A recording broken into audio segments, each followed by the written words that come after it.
Capricorn, hi! Welcome to Mystic Queen PH. At ito ang inyong energy update for January 1 to 15, 2025. Ayan, Happy New Year sa inyo. And also, Happy Birthday, Happy Solar Return sa inyo. Capricorn, sa mga kapwa ko ang Capricorn dyan. Mabuhay kayong lahat, tayong lahat. So, I wish you all the best, happiness, success, good health. Ayan, and more blessings. So, if you're interested in private readings, meron tayong link sa description at sa pinned comment. Baka-check nyo na lang information kung paano mag-book for a private reading. And like, share this video. And comment na rin kayo, no? Kung kayo naka-resonate. And of course, please subscribe to our channel to show your support. And thank you rin sa mga hindi nagsiskip ng ads. Ayan, thank you. Malaking tulong sa ating channel yan. Okay, let's see Capricorn. Anong energies for you ngayong first half ng January.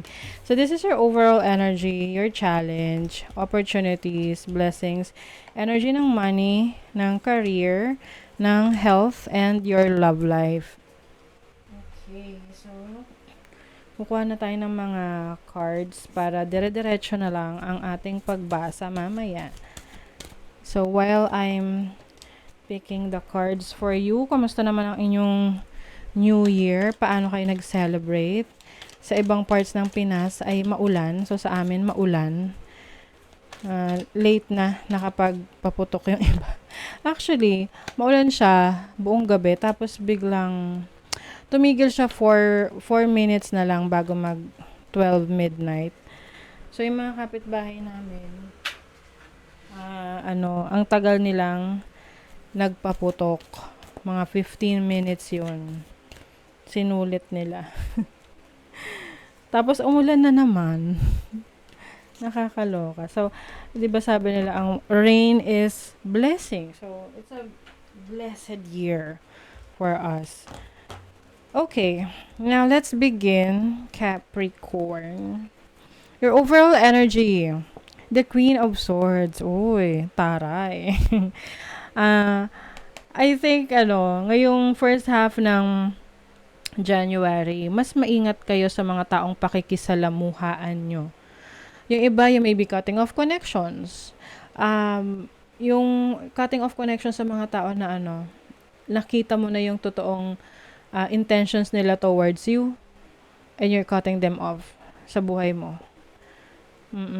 Pwedeng you are also trying to isolate, umiiwas ka sa mga drama sa buhay or issues na you would rather be by yourself, no, kahit mag-isa ka lang, kesa sa napapaligiran ka ng mga taong hindi mo gustong makasama.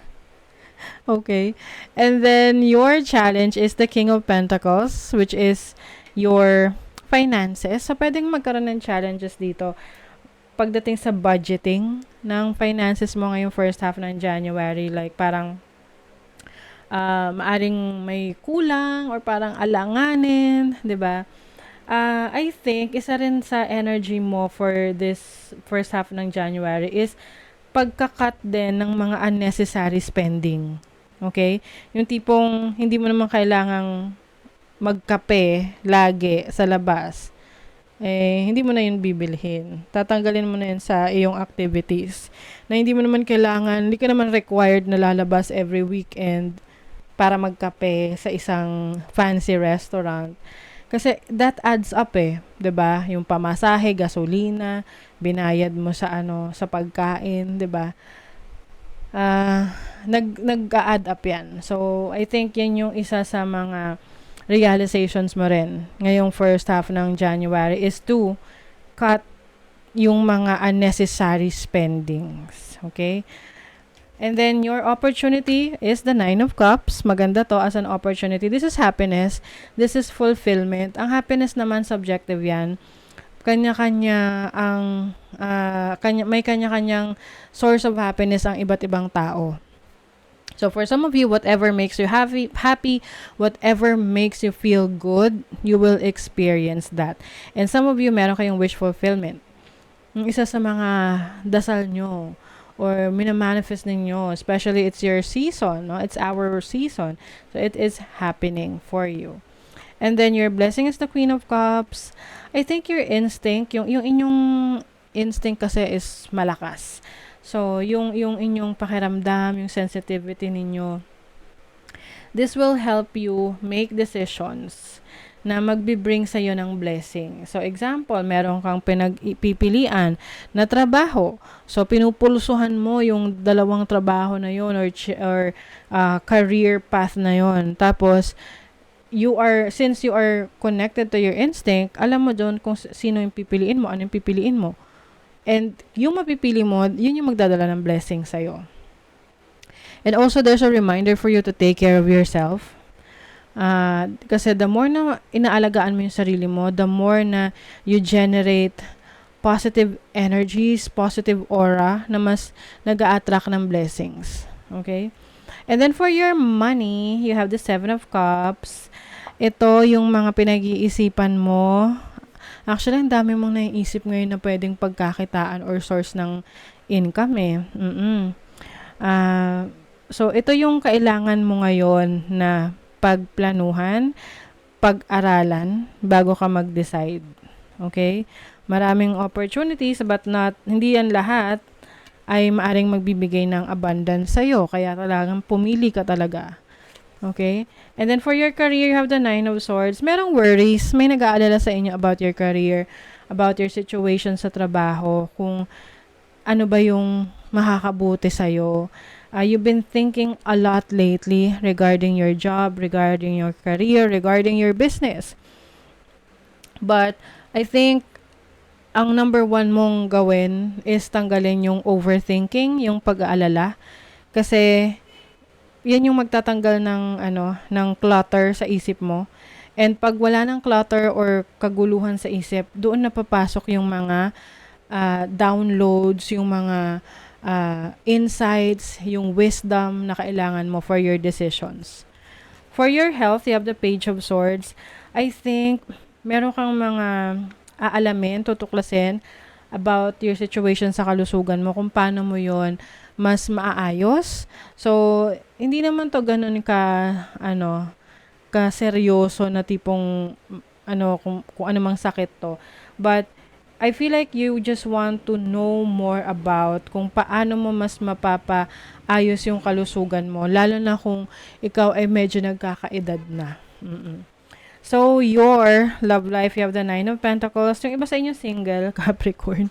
Siguro by choice to, dahil maaring gusto nyo muna na maging stable muna kayo, financially stable before you get into a relationship. Yung iba naman masaya na kayo na single kayo.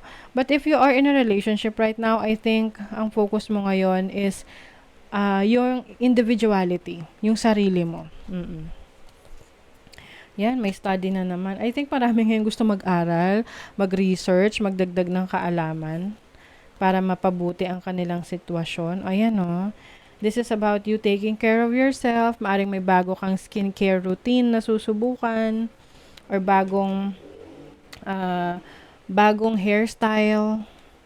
Good cheer. So, there are some people na talagang very supportive rin sa'yo.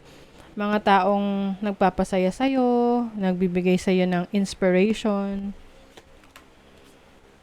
Get back to the basics. So, ito yung part ng mga bagay na isa sa katuparan mo yung first half ng January is getting back to the basics. Ano lang yung basic na kailangan mo? Basic needs. Yung anything na extra, yun yung tatanggalin mo. The most difficult part of a situation is over. Oh my God. Ayan. Finally, tapos na yung challenge para sa iba sa inyo. Andito na yung rainbow. You also have unicorn. Oh, use your intuition to make beneficial changes. Beneficial changes. Diba? Yun yung sinasabi ko sa inyong instinct, intuition nyo. Yun yung blessing sa inyo eh. You can be spiritual din na parang you can create abundance through spirituality. Pay attention to your finances. See, yun talaga yung sinasabi ng universe sa inyo. Pag bigyan nyo ng focus attention yung finances ninyo, kung paano ninyo to minamanage. Pay attention to your health. Oh my God. Para talagang ano lang, kinonfirm lang niya yung reading sa inyo. Pay attention to your health.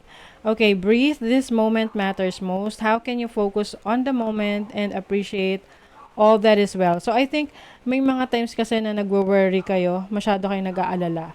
So iwasan nyo yon, focus on the present. Ano yung mga bagay na pwede mong gawin para maging one step closer ka sa goal mo at one step closer para masolusyonan mo yung problema mo or yung challenges na kinakaharap mo. Because everything or all will be well. Okay? So that is your reading, Capricorn. Thank you so much. See you again.